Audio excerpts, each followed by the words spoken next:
You know, I was in prison in Burma, and it was pretty miserable. You can imagine prison out there is awful.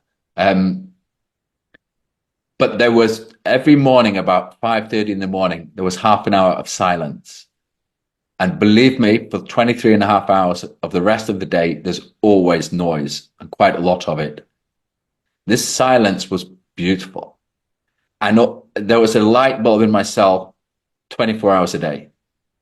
And every now and then there'd be an electricity failure and there'd be darkness. And the darkness was fantastic. It was like a rest for the eyes.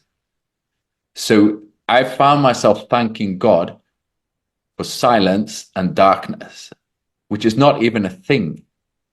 The food I was given was disgusting, but after 1 month, I loved it. I realized this is life. This is life. What I literally couldn't eat at the beginning, couldn't put it in my mouth. I was eating with such a thanksgiving as I've never, ever matched in my life for this disgusting food, which is life. There was a guy, Major, who was present at my interrogations, which were pretty rough. He's military intelligence, not a nice man. But because I was in solitary confinement, just to see his face every now and then, when I could see almost no one, it was a joy to see another human being. So I'm thanking God for silence, darkness, disgusting food, and the face of my enemy. This is how good creation is, how good it is to exist, how good life is. And that on Good Friday, which is the highest day in our liturgy, along with the whole Triduum, with Holy Thursday and Easter Sunday, we can testify to all our tradition and our desire for it by standing still and keeping our mouth shut. It's so easy. Well, it's astonishing and so fitting that, in a certain sense, the solution to this whole obscuring of the Church's teaching on the Jews should itself come down to Good Friday and the foot of the cross. Yeah. And what all Catholics do or don't do at that moment. And that could well be, as you say, where this is turned around. Every civilization has a culture, which is in turn based on a cultus, which is in turn based on a sacrifice. And all culture unfolds under the sign of its legitimating sacrifice. Christendom flowed from our Lord's side on Calvary. And I speak, and I'm sure you have as well, speak to people who remember even England before the sexual revolution.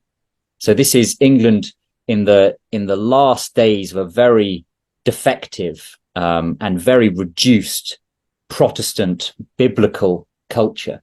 But even that, they say, was the society then was so gentle and so neighborly in a way today that you just can't really find anywhere.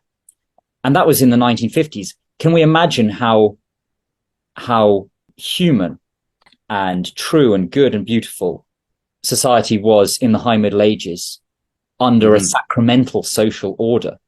Not that it was perfect, of course, but there's been so much disparagement and slander and black legends created about the Christian social order. My mother was Russian, but she was a Russian Jew, so she wasn't really Russian.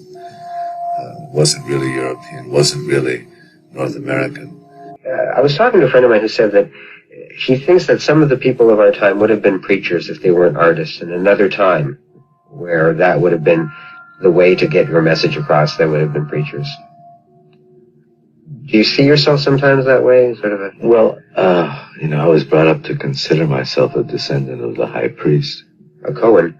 And it was taken rather seriously in my family.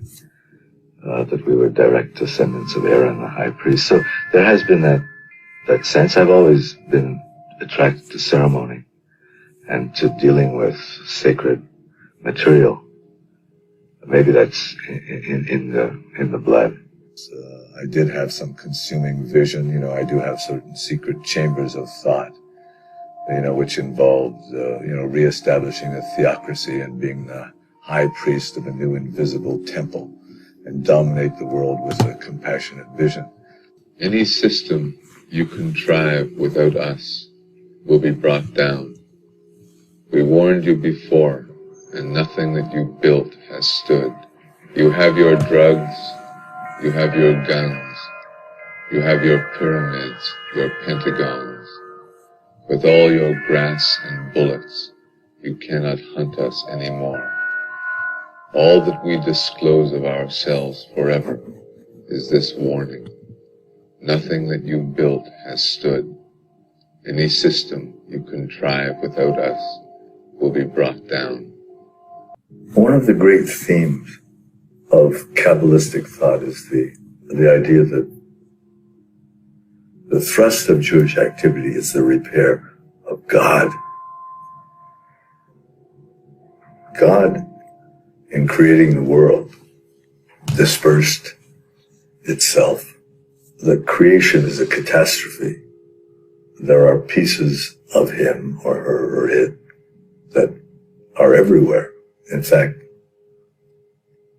And the specific task of the Jew is to repair the face of God. The prayers are to remind God that it was once a harmonious unity. But we need to have another conversation, don't we? There's so much more to say. Absolutely. Father Maudsley, thank you so much for your time today. Viva Cristo Rey. Viva.